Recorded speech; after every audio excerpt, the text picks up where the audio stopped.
Hello, and welcome to the Energetic Psyche, Season 3, Episode 10, Finding Joy in the Here and Now, Why Meaning Creates the Kind of Contentment Happiness Alone Cannot.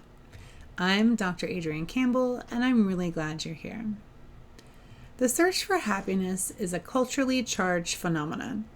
In the United States, we are bombarded with propaganda that encourages, almost demands, an endless search for happiness. And what's wrong with that, you might ask? Well, the problem is the search for happiness is typically a frustrating and often disappointing waste of time. Hearing this from me often tends to confuse people because I seem like a generally happy person. But maybe that's exactly the point. I don't search for happiness. I search for meaning, for fulfillment, for the feeling of a full heart, for the knowledge that I've made some kind of dent in the world, that I matter, even if it's only in some small way. These are the things that bring me a general sense of contentment. Not happiness exactly, but something deeper, a steadier, more grounded way of moving through life. Happiness comes and goes, but meaning is what creates the deeper fulfillment most of us are actually searching for. Now, that doesn't mean I don't experience happiness or that I'm not open to it. I mean, obviously, I do, and I am, but it isn't the thing that I focus on. Instead, I work to intentionally cultivate small moments of joy and enjoyment throughout my day. Even the way my mornings start reflect this. I actually set 2 different alarms, not because I sleep through the first one, but the first one simply wakes me up enough that I can cuddle my pups a little bit closer. The second one tells me it's actually time to get out of bed. But those 15 minutes in between are something that I've intentionally set aside. Those minutes are scheduled joy. Am I always happy in that moment? Well, not necessarily. Sometimes I'm just there, just existing, still waking up. But even then, there is a quiet sense of contentment in the moment, being present, warm, comfortable, and connected. Those little things matter more than we tend to realize. Another practice, one that I've actually used for years, is paying attention to what many people these days are calling glimmers. Glimmers are small moments that remind you to enjoy life, to notice beauty, to remember that hope and goodness still exist in the world. They can be incredibly simple things, the way the light reflects off a nearby window, the smell of your morning coffee, seeing a flower begin to bloom as spring arrives, a smile from a stranger, or the taste of something unexpectedly delicious. These things are always around us, but when we begin to notice them, when we allow them into our awareness, they start to shift the tone of our day. And when we begin to actively look for them, something interesting happens. They begin to multiply. Because what we look for is what we see. Now, this might sound a little like woo-woo magic hippie stuff, and in a way it is, energy, frequencies, and all that, but it's also neuroscience. When we tell our brain to pay attention to certain types of information, it becomes better at noticing those things. Over time, those little moments of joy and beauty become more visible. They begin to feel like a normal part of everyday life. Joy becomes something woven throughout the day, not because life suddenly becomes perfect, but because we've trained ourselves to see what was always there. This is part of the reason I believe happiness itself is actually a fairly shallow emotional state. It's fleeting. It comes and goes. It's wonderful when it shows up, but it isn't something we can hold on to permanently. Fulfillment is different. Fulfillment, the kind that grows out of meaning and purpose, creates something deeper. It creates contentment. I remember noticing this very clearly when I was in Switzerland, specifically in Zurich.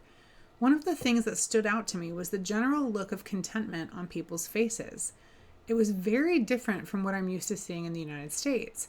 People weren't walking around smiling constantly or chatting with strangers. In fact, they were fairly reserved, but they seemed generally good, grounded, calm, and at ease.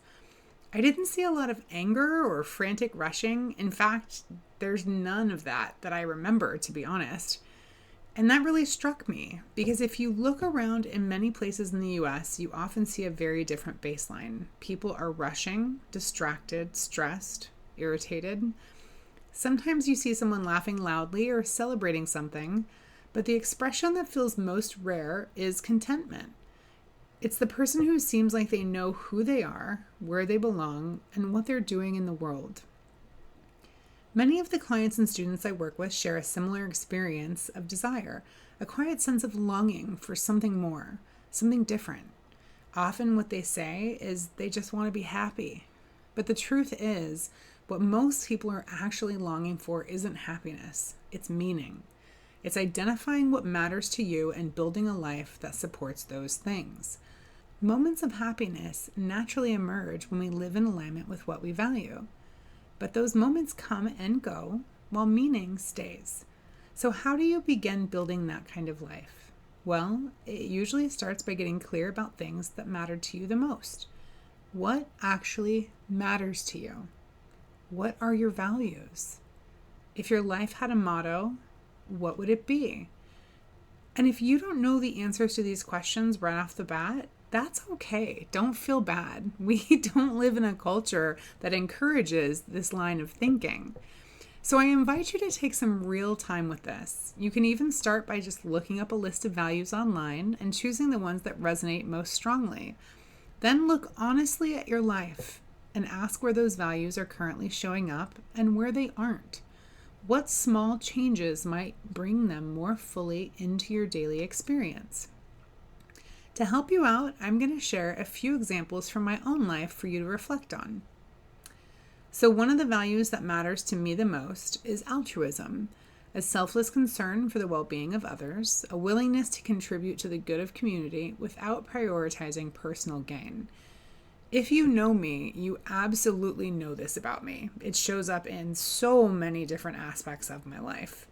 And because it is so important to me, it's a priority. And I make sure to spend time regularly volunteering in communities that are meaningful to me. Currently, I'm teaching yoga for free to first responders and veterans, and I work with Veterans Yoga Project in different ways to support their mission. I've also participated in events like the 30 miles in 30 days walk challenge to support Stop Soldier Suicide, and the 24-hour Out of the Darkness walk organized by the American Foundation for Suicide Prevention. If you've noticed, there's also a little bit of a theme there. It might tell you that I value movement. So I combine those two values together when I do this work. Another value of mine is creativity.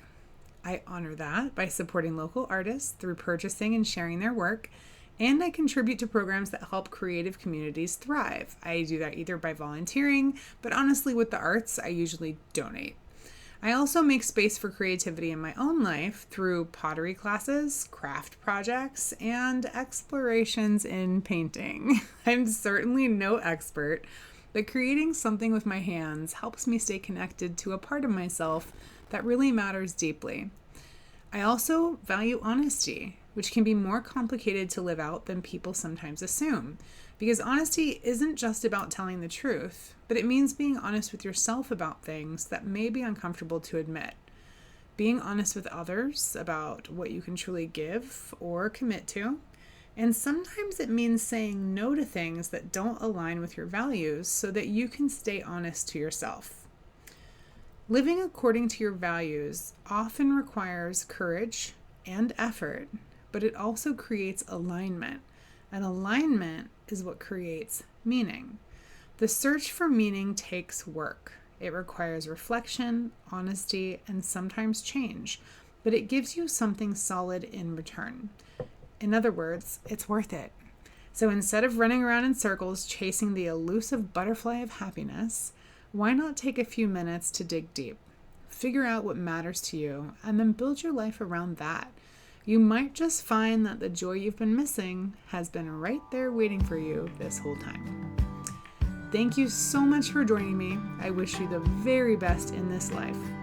If this podcast resonates with you, please be sure to subscribe so you can be notified of future episodes. I look forward to connecting with you in the future.